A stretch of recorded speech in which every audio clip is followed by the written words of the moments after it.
पुत्र हो, कुपुत्र सौपुत्र नहीं चाहिए। भगवान से मांगने का कभी मौका मिले तो यही वरदान मांगना, हे परम पिता परमात्मा श्री कृष्ण, मुझे अगर कुछ देना चाहते हो केवल एक वरदान दो, मेरे घर एक पुत्र हो, लेकिन कैसा हो?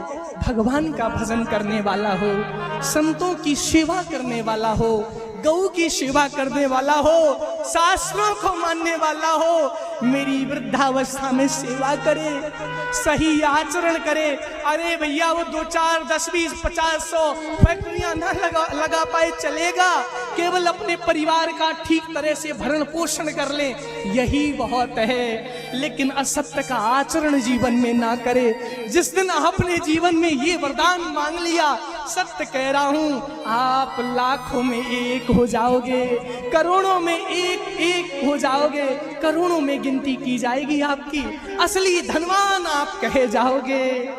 पूत कपूत तो कहा धन संचय, पूत सपूत तो कहा धन संचय। पुत्र अगर लायक है तो धन कमाने की जरूरत नहीं, उसके लिए धन जोड़ने की जरूरत नहीं। पुत्र अगर नालायक है, कितना भी रख देना। महात्मा आत्मदेव ने करोड़ों की संपत्ति जोड़ी थी, उनके बेटे धुंधकारी ने मिनटों में जुआ में, मांस में, दारू में, व्यभिचार में सारा धन समाप्त कर दिया। महात्मा आत्मदेव को कंगाल कर दिया है। आत्मदेव वृक्ष के नीचे बैठ करके मन में विचार करते, क्या करूं, कहां जाऊं, घर में मेरा बेटा रहने नहीं देता, मन में वैराग्य नहीं है जो मैं घर छोड़ करके चला जाऊं। इनका दूसरा बेटा गोकर्ण, अचानक गोकर्ण जी महाराज आ गए। क्या बात पिताजी, आप दुखी बैठे हो, यहां क्यों बैठे हो? अपने पिता आत्मदेव को लेट करके प्रणाम किया। देखो साहब, संस्कार, इसको कहते हैं संस्कार। महात्मा गोकर्ण के जीवन में संस्कार है, शास्त्रों से भरा है जीवन। महात्मा गोकर्ण ने अपने पिता आत्मदेव के श्री चरणों में प्रणाम किया लेट करके। पिताजी के आंखों के आंसू पोंछे हैं अपने हाथों से, अपने बेटा गोकर्ण को हृदय से लगा लिया महात्मा आत्मदेव ने। बेटा गोकर्ण, क्या बताऊं, तेरा भाई धुंधकारी मुझे घर में रहने नहीं देता, रोज चोरी करता है, तुम्हारे भाई की रोज घर में शिकायतें आती हैं, लोग मुझे गालियां देने लगे हैं बेटे के कारण, ताने बाने सुनाते हैं, मुझे अपमानित करते हैं। तुम्हारे भाई ने भैया मेरा घर में जीना रहना हराम कर दिया है। बेटा मेरे मन में इतना वैराग्य नहीं है जो मैं घर को छोड़ करके जंगल में चला जाऊं। गोकर्ण जी महाराज ने एक बात समझाई, पिताजी किस घर की बात कर रहे हो? अरे किस बेटे की बात कर रहे हो? क्या उसी बेटा उसी घर की बात कर रहे हो जो दुनिया के लोग करते हैं? अरे आप भूल गए, आपने वेदों को, शास्त्रों को पढ़ करके एक बात सीखी थी। क्या? देहे स्थिमान सरुधिरे भीमतिम त्यजत्वं। पिताजी आपने एक शास्त्रों में बात पढ़ी थी, ये पंचभौतिक जो शरीर है, हाड़ मांस रक्त मज्जा रुधिर का बना हुआ है। ये चमड़ी पेशाब जो गोरी काली हम लोगों को दिखती है ना, ये स्वरूप जो सुंदर लगता है ना, ध्यान रखना, डॉक्टर लोग जब इस चमड़ी को फाड़ते हैं, काटते हैं, ऑपरेशन करते हैं, अपने शरीर को देख करके घिन आता है। साफ मांस जब शरीर काटा जाए, मांस सामने रख दिया जाए, अपने शरीर का मांस देख करके उल्टी हो जाएगी, भोजन नहीं कर सकते। हाँ, 4 दिन तक भोजन नहीं अच्छा लगेगा। आपका ही शरीर है, पंच तत्वों से बना है ये प्राण, ये शरीर, वायु, आकाश, पृथ्वी, तेज, अग्नि, इन चीजों से निर्मित है ये शरीर। पिताजी आप जिस शरीर का मोह कर रहे हो, जिस घर के लिए आप रो रहे हो, जिस बेटे के लिए रो रहे हो, शास्त्र स्पष्ट कहते हैं, धनानि भूमौ पशवः सगोष्ठे नारी गृहद्वारि जनहा शमशाने। ध्यान रखना, जिस धन के लिए आप रो रही हो मेरी माँ, आत्मदेव जी महाराज को उनके बेटा गोकर्ण समझाते हैं, पिताजी जिस धन की चिंता में आप व्याकुल हो रहे हो, आपका ये धन जिस दिन ये पंच भौतिक शरीर प्राण छोड़ेगा, आपके इस शरीर को लोग मिट्टी कहेंगे, जिस शरीर को लोग प्रणाम करते हैं, माला पहना करके सम्मान करते हैं, साहब फलाने पोस्ट पर बैठने वाले फलाने अधिकारी, फलाने राजनेता पधारे हैं, तुम्हारा अनाउंसमेंट बड़ी जोर शोर के साथ होता है, तुम्हारे शरीर का खूब सम्मान होता है, वही तुम्हारा शरीर जमीन पर पड़ा होगा, माटी में लोटपोट हो रहा होगा, धरती पर पड़े हुए इस शरीर को लोग मिट्टी कह करके बुलाएंगे, ये तो मिट्टी है। इस शरीर को छूने के बाद लोग घर में जाकर के स्नान करेंगे, तुम्हें अपवित्र कहेंगे, अशुद्ध कहेंगे। ध्यान रखना पिताजी, जिस पैसे की आप चर्चा कर रहे हो मेरी माँ, वो पैसा, वो गोल्ड, वो सोना चांदी, वो डायमंड हीरा सब बैंक के लॉकरों में रह जाएंगे। लॉकरों की चाबियां बच्चों के पास धरी की धरी रह जाएंगी। जिस दिन ये आत्मा शरीर को छोड़ेगी, इस शरीर से बाहर निकल करके परमात्मा में लीन होगी, तुम्हारा पैसा केवल लॉकरों में पड़ा रहेगा, तुम्हारे साथ नहीं जाएगा। कोई बात नहीं साहब, पैसा साथ नहीं जाएगा, मेरा सोना साथ नहीं जाएगा। अरे मैंने जो महंगी करोड़ों की लग्जरी गाड़ियां खरीदी है, अरे साहब जिनमें बैठकर मैं अपने आप में बहुत अच्छा फील करता रहा, अपने आप को राजा महाराजा मानता रहा, मेरी वो गाड़ियां तो मेरे साथ जाएंगी? ही इज रॉन्ग, कभी नहीं जाएंगी। सावधान, जिन गाड़ियों पर आप अभिमान करो, जिन पशुओं पर, हाथी घोड़े पर आप मान करो, वो आपकी गाड़ियां केवल और केवल गैरेज में खड़ी रहेंगी, केवल और केवल गैरेज में खड़ी रह जाएंगी। आपका पंच भौतिक शरीर जब जाएगा, आपके साथ गाड़ियां नहीं जाएंगी। कोई बात नहीं, गाड़ी साथ नहीं गई, पैसा साथ नहीं गया, मेरा धन साथ नहीं गया। अरे जिसने मेरे साथ जीने की मरने की कसम खाई है, मेरी वो धर्म पत्नी, मेरी वो प्रेयसी, मेरी वो जीवन प्राण, जिसने अग्नि को साक्षी माना था, मेरे साथ 7 फेरे लिए थे, ब्राह्मणों के सामने मेरे साथ 7 वचन स्वीकार किए थे, मेरी वो पत्नी मेरे साथ जाएगी? ना ना ना ना ना। आपकी वो पत्नी जिस दिन शरीर छूटेगा, आपकी पत्नी दरवाजे की चौखट पर आपके पुत्र, आपके प्रेमी जन, आपके भाई, आपके मित्र कंधे पर रखेंगे अर्थी बना करके, राम राम सत्य है, सत्य बोलो मुक्ति है, जयकारा लगाएंगे, एक ही बात कहेंगे। शब्द बहुत कड़वे हैं पर जीवन को बनाने वाले हैं। अगर जीवन में इन शब्दों को उतार लिया, मेरी माँ, मैं परमात्मा को साक्षी मान के ये बात कहता हूँ, जीवन समर जाएगा। राम राम सत्य है, सत्य बोलो मुक्ति है। दुनिया में अगर कोई सत्य है तो केवल और केवल परमात्मा का नाम सत्य है।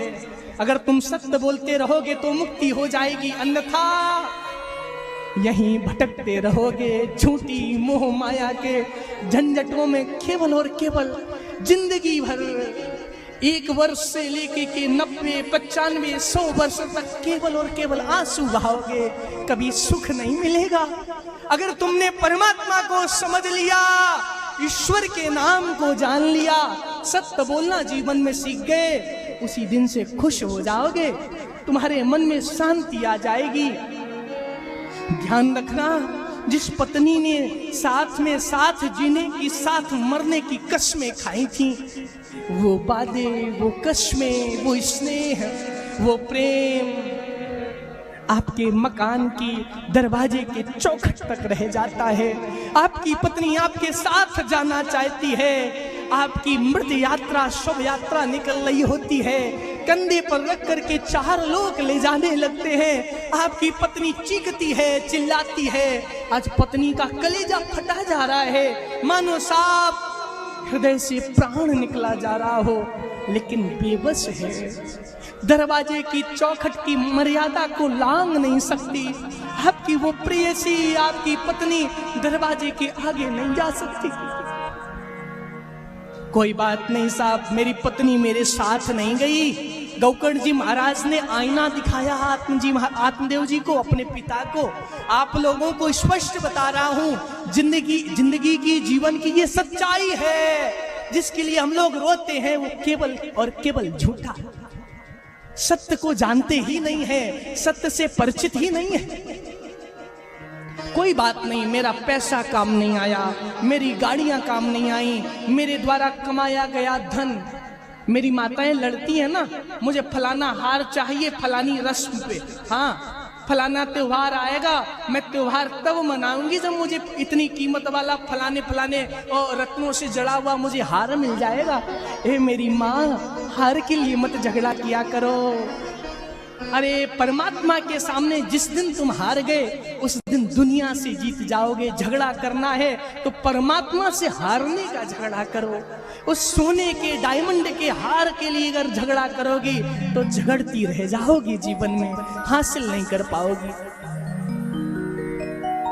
पत्नी काम नहीं आई, पैसा सोना चांदी वाहन कोई बात नहीं, मेरे भाई मेरे साथ जाएंगे जिन पे मैं स्वयं से ज्यादा भरोसा करता था, मेरे मित्र मेरे साथ जाएंगे जो मेरे सुख दुख में साथ खड़े रहे। आपके मित्र, आपके भाई, आपके रिश्तेदार शमशान तक जाएंगे, आपके लिए 4 लकड़ी रख करके सैया बना देंगे, मृत शरीर को उठा करके रख देंगे। साहब कोई बात नहीं, मित्र भी यहीं तक काम आए, कोई दिक्कत नहीं। अरे मेरा बेटा मेरा साथ देगा, मैं अपने बेटे पर बहुत गर्व करता हूँ, मैं अपने बेटे पर बहुत अभिमान करता हूँ। मेरी माँ सावधान हो जाना, अपने बच्चे को इतना स्नेह करती हो जिस बच्चे से हम लोग स्वयं से अधिक प्रेम करते हैं। आपका वो बेटा, जिस बच्चे की छोटी से छोटी खुशी के लिए आपने अपने जीवन में अपनी सारी खुशियां न्यौछावर कर दी, आपका वो बेटा कहां तक साथ देता है। शास्त्र कहते हैं एक जलता हुआ अंगारा हाथ में लेता है, एक इतना लंबा 2.5 हाथ लंबा बांस उठाता है, उसमें एक अग्नि को प्रज्वलित करके आग को रखता है, 7 बार परिक्रमा करता है, आपके शरीर में आग लगाता है, आपका शरीर धुंधु करके जब जलने लगता ना, उसी डंडे से आपके सर में लाठी मारता है, आपके सर को फोड़ता है, ब्रह्मांड कटाक्ष का भेदन करता है। ये शास्त्र की परंपरा है। मैं आजकल की बात नहीं करता, आजकल तो साहब लाइट वाली मशीन पर लोग रख देते हैं, 2 मिनट में सब कुछ खत्म। संस्कार की पद्धति भी लोग सही से नहीं निभाते, नहीं निर्वहन करते। जो सनातन पद्धति है, एक बेटा जब अंतिम संस्कार करता है अपने पिता का सर फोड़ता है। क्यों? जब तक सर नहीं फूटेगा तब तक पिता का मोह भंग नहीं होगा। शरीर से प्राण तो निकल गया, लेकिन वो प्राण अपने परिवारी जनों से स्नेह करता है, देखता हमारा बेटा क्या कर रहा, हमारी बेटी क्या कर रही, हमारी पत्नी क्या कर रही। जीव का सबसे अधिक प्रेम उसके बेटे से होता है, इसलिए बेटे के हाथ से खोपड़ी फुड़वाई जाती है, सर फुड़वाया जाता है, जिससे पिता का प्रेम समाप्त हो जाए, मोह भंग हो जाए। न तो बेटा साथ जाएगा, न बेटी साथ जाएगी, न धन साथ जाएगा, न पत्नी साथ जाएगी। कोई बात नहीं, कोई साथ नहीं गया, कोई दिक्कत नहीं। मेरा ये शरीर जिसको सुंदर बनाने के लिए मैंने लाखों रुपए ब्यूटी पार्लर वालों को दिए हैं, जोर से बोलो जय सिया राम। मेरी माताएं सुंदर बनने के लिए हजारों लाखों रुपए खर्च करती हैं, ब्यूटी पार्लर वालों के पास जाके खूब क्रीम साहब, खूब पाउडर, कौन कौन से फेशियल करवाती। जोर से बोलो जय सिया राम। माताएं बहुत अच्छी होती है। जिस शरीर को पुष्ट बलिष्ठ बनाने के लिए हम लोग तरह तरह के पकवान खाते हैं, खूब ड्राई फ्रूट, खूब हम लोग मेवाएं खाते हैं, खूब काजू बादाम खा करके, घी दूध खा करके पहलवान बनाते हैं। जिस शरीर को साहब हम लोग बहुत बड़ा राजनेता बनाते हैं, बहुत बड़ी गद्दी पर बिठाते हैं, आपका ये शरीर आपके साथ जाएगा ना? इस राम यहाँ भी गलत हो नहीं जाएगा, कभी नहीं जाएगा। आपका शरीर कहां तक साथ देगा? जहां तक आपके परिजनों ने आपके संस्कार की व्यवस्था की है, उस पर जब लिटा दिया जाएगा, अग्नि लगा दी जाएगी, ये शरीर धूं धूं करके मिनट में मुट्ठी भर राख में बदल जाएगा। कुछ नहीं बचेगा, कुछ नहीं साथ जाएगा। खाली हाथ आए थे, खाली हाथ चले जाओगे, राख में बदल जाओगे, मिट्टी में मिल जाओगे। अगर जीवन में आगे कुछ जाएगा तो केवल और केवल कर्म आपके हो जाए। अच्छा करोगे तो अच्छा पाओगे। कांटे बोओगे अगर किसी के जीवन में तो कांटे ही प्राप्त होंगे। जैसा जीवन में आप करते हो वही जीवन में प्राप्त होता है। मरने के बाद अगर कोई सच्चा साथी है, आपका साथ देता है, तो केवल और केवल आपका कर्म। इसीलिए तो संत लोग कहते हैं, क्या भरोसा है इस जिंदगी का, साहब साथ देती नहीं है किसी